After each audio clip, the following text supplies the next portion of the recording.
about how because before that is 1099, right now because of the EB5 they have to switch it to W2. So how does the new policy affect the truck drivers and the companies?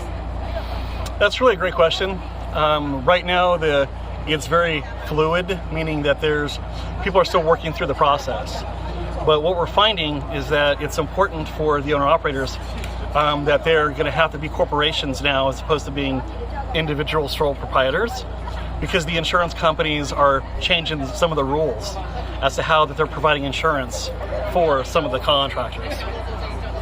Because I know that it's hard for a truck driver to get insurance, so is it like become even harder for them to get insurance?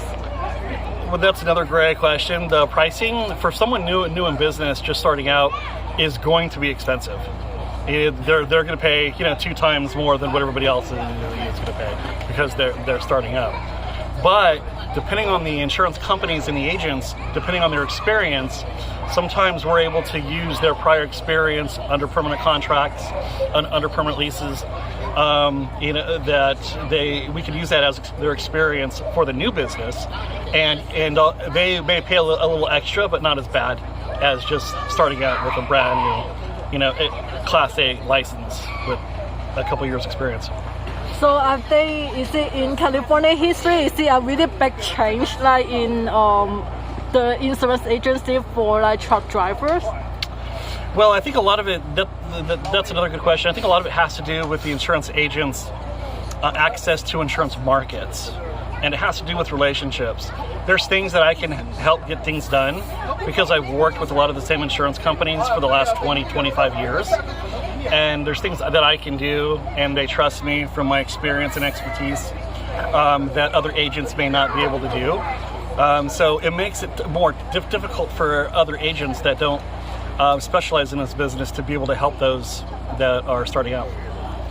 So the EB5, is it like really details, policy with details, or like just a brief idea? So how the insurance company like follow the new rule? The insurance companies on AB5 is a law, right? So it's just a matter of they're not sure how it's going to be enforced and who's going to be enforcing it yet because it's still brand new.